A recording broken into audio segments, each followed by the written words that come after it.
kita untuk sama-sama boleh datang dalam hadirat Tuhan. Kita sama-sama memuji dan menyembah Tuhan. Mari kita berdoa bersama. Tuhan, terima kasih pagi hari ini kami bangun Tuhan dalam keadaan yang baik, dalam keadaan yang sukacita Tuhan. Terima kasih Tuhan untuk hari ini, hari yang baru yang Tuhan berikan. Kami percaya bahwa setiap hari Tuhan, kasih-Mu selalu baru dan rahmat-Mu Tuhan tidak pernah berkesudahan dalam hidup kami. Sebab itu biarlah Tuhan pagi hari ini kami membawa pujian penyembahan kami yang manis, yang terbaik buat Tuhan. Biarlah kiranya hati-Mu disenangkan Tuhan, dan biarlah kiranya Roh Kudus boleh melawat setiap kami, dan kuasa Tuhan boleh bekerja atas setiap kami di rumah kami masing-masing. Terima kasih Bapa yang baik, kami mengucap syukur dalam nama Yesus. Haleluya. Terima kasih Tuhan.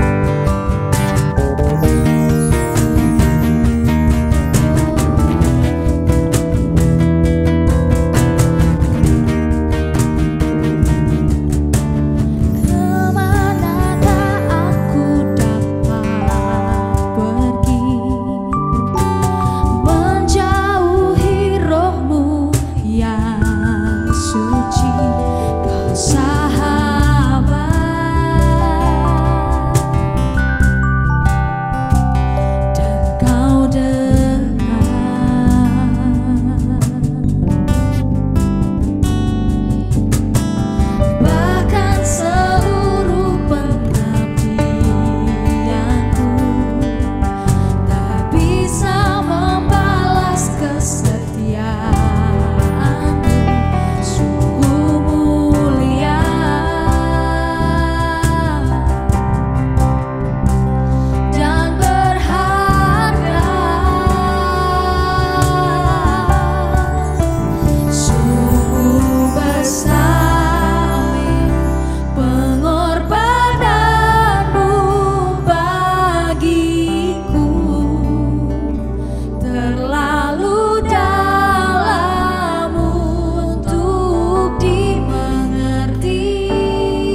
serukan Kau besar, Kau besar,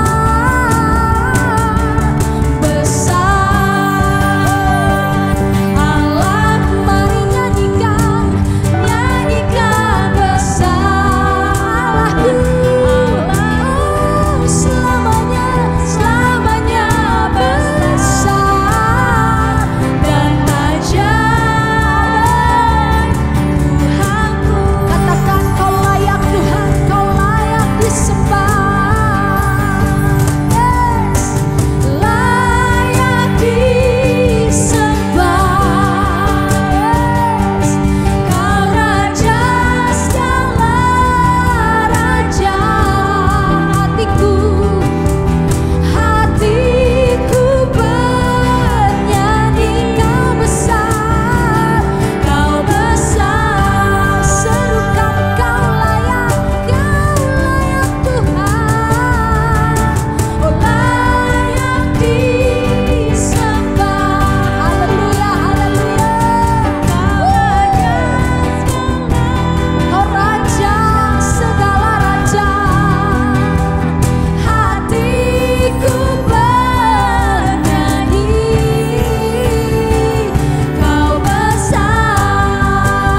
Mari angkat kedua tangan kita sembah Dia, katakan besar, besar Allahku. Nyanyikan besar Allahku, selamanya, selamanya besar dan ajaib Tuhanku.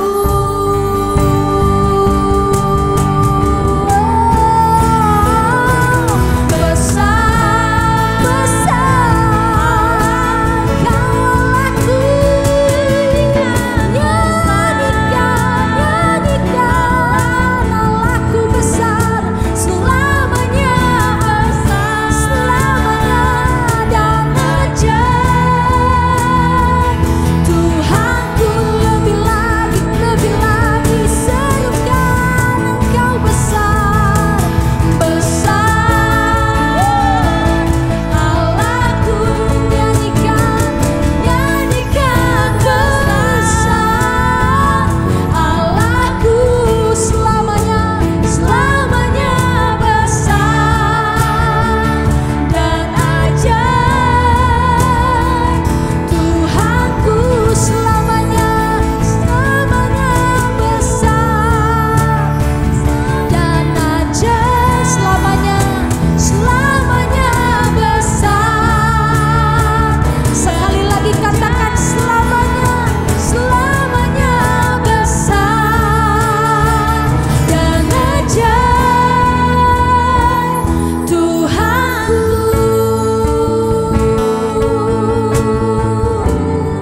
Haleluya, Kau besar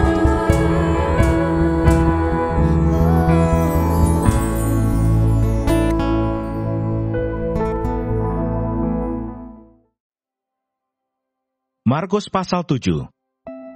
Perintah Allah dan adat istiadat Yahudi. Pada suatu kali, serombongan orang Farisi dan beberapa ahli Taurat dari Yerusalem datang menemui Yesus. Mereka melihat bahwa beberapa orang muridnya makan dengan tangan najis, yaitu dengan tangan yang tidak dibasuh.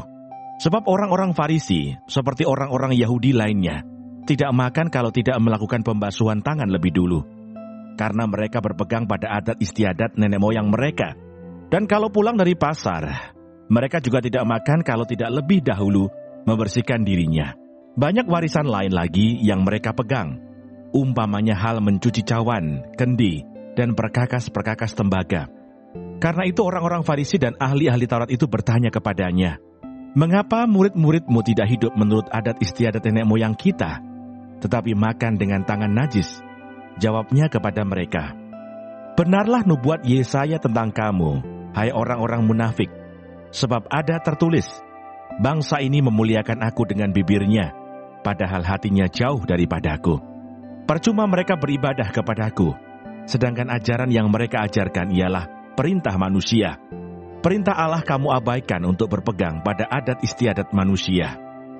Yesus berkata pula kepada mereka, "Sungguh pandai kamu mengesampingkan perintah Allah, supaya kamu dapat memelihara adat istiadatmu sendiri. Karena Musa telah berkata, hormatilah ayahmu dan ibumu, dan siapa yang mengutuki ayahnya atau ibunya harus mati. Tetapi kamu berkata, kalau seorang berkata kepada bapaknya atau ibunya, apa yang ada padaku, yang dapat digunakan untuk pemeliharaanmu, sudah digunakan untuk korban, yaitu persembahan kepada Allah. Maka kamu tidak membiarkannya lagi berbuat sesuatu pun untuk bapaknya atau ibunya. Dengan demikian firman Allah kamu nyatakan tidak berlaku demi adat istiadat yang kamu ikuti itu, dan banyak hal lain seperti itu yang kamu lakukan." Lalu Yesus memanggil lagi orang banyak dan berkata kepada mereka, "Kamu semua, dengarlah kepadaku dan camkanlah. Apapun dari luar yang masuk ke dalam seseorang, tidak dapat menajiskannya. Tetapi apa yang keluar dari seseorang, itulah yang menajiskannya. Barang siapa bertelinga untuk mendengar, hendaklah ia mendengar."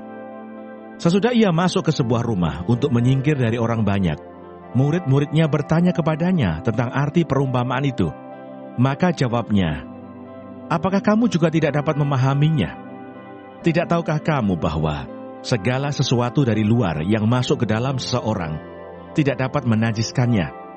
Karena bukan masuk ke dalam hati tetapi ke dalam perutnya, lalu dibuang di jamban.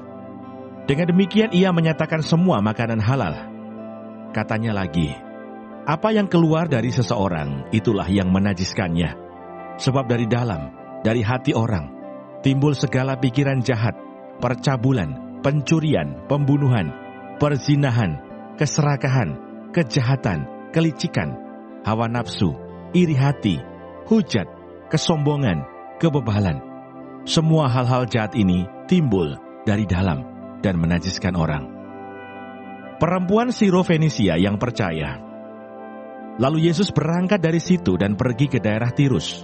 Ia masuk ke sebuah rumah dan tidak mau bahwa ada orang yang mengetahuinya. Tetapi kedatangannya tidak dapat dirahasiakan. Malah seorang ibu yang anaknya perempuan kerasukan roh jahat segera mendengar tentang dia, lalu datang dan tersungkur di depan kakinya. Perempuan itu seorang Yunani, bangsa Sirofenisia. Ia memohon kepada Yesus untuk mengusir setan itu dari anaknya. Lalu Yesus berkata kepadanya, "Biarlah anak-anak kenyang dahulu, sebab tidak patut mengambil roti yang disediakan bagi anak-anak dan melemparkannya kepada anjing." Tetapi perempuan itu menjawab, "Benar Tuhan, tetapi anjing yang di bawah meja juga makan remah-remah yang dijatuhkan anak-anak." Maka kata Yesus kepada perempuan itu, "Karena kata-katamu itu, pergilah sekarang, sebab setan itu sudah keluar dari anakmu." Perempuan itu pulang ke rumahnya. Lalu didapatinya anak itu berbaring di tempat tidur, sedang setan itu sudah keluar. Yesus menyembuhkan seorang tuli. Kemudian Yesus meninggalkan pula daerah Tirus dan dengan melalui Sidon pergi ke Danau Galilea di tengah-tengah daerah Dekapolis. Di situ orang membawa kepadanya seorang yang tuli dan yang gagap, dan memohon kepadanya supaya ia meletakkan tangannya atas orang itu. Dan sesudah Yesus memisahkan dia dari orang banyak, sehingga mereka sendirian, ia memasukkan jarinya ke telinga orang itu. Lalu ia meludah dan meraba lidah orang itu. Kemudian sambil menengadah ke langit, Yesus menarik nafas dan berkata kepadanya, "Ephata," artinya, "terbukalah." Maka terbukalah telinga orang itu, dan seketika itu terlepas pulalah pengikat lidahnya. Lalu ia berkata-kata dengan baik. Yesus berpesan kepada orang-orang yang ada di situ, supaya jangan menceritakannya kepada siapapun juga. Tetapi makin dilarangnya mereka, makin luas mereka memberitakannya. Mereka takjub dan tercengang dan berkata, "Ia menjadikan segala-galanya baik. Yang tuli dijadikannya mendengar, yang bisu dijadikannya berkata-kata." Tuhan Yesus, terima kasih untuk pagi hari ini. Terima kasih untuk berkat yang boleh kami terima dari malam sampai dengan pada pagi hari ini. Tuhan, kami mau berdoa untuk setiap hamba-hamba Tuhan dimanapun mereka berada. Kiranya Engkau memberkati pelayanan mereka, jadikan mereka berkat dimanapun mereka ditempatkan. Kami juga berdoa untuk bangsa dan negara kami Indonesia. Kami berdoa untuk setiap kesejahteraan dan apapun yang menjadi masalah di bangsa dan negara ini. Kami percaya bahwa Engkau turut campur tangan dalam setiap masalah yang ada di bangsa ini. Berkati setiap pemimpin yang ada. Kami percaya bahwa mereka adalah orang-orang yang Tuhan pilih. Kami juga berdoa untuk setiap anak-anak-Mu yang sedang mengalami sakit penyakit. Kami berdoa kiranya Engkau Tuhan memberikan kesembuhan yang luar biasa. Biarlah mereka boleh menjadi kesaksian dalam kehidupan mereka bahwa Engkau turut bekerja dalam setiap hidup mereka. Terima kasih Tuhan. Bapa kami yang di surga, dikuduskanlah nama-Mu, datanglah kerajaan-Mu, jadilah kehendak-Mu di bumi seperti di surga. Berikanlah kami pada hari ini makanan kami yang secukupnya, dan ampunilah kami akan kesalahan kami, seperti kami juga mengampuni orang yang bersalah kepada kami. Dan janganlah membawa kami ke dalam pencobaan, tetapi lepaskanlah kami daripada yang jahat. Karena Engkaulah yang mempunyai kerajaan, dan kuasa, dan kemuliaan, sampai selama-lamanya. Amin.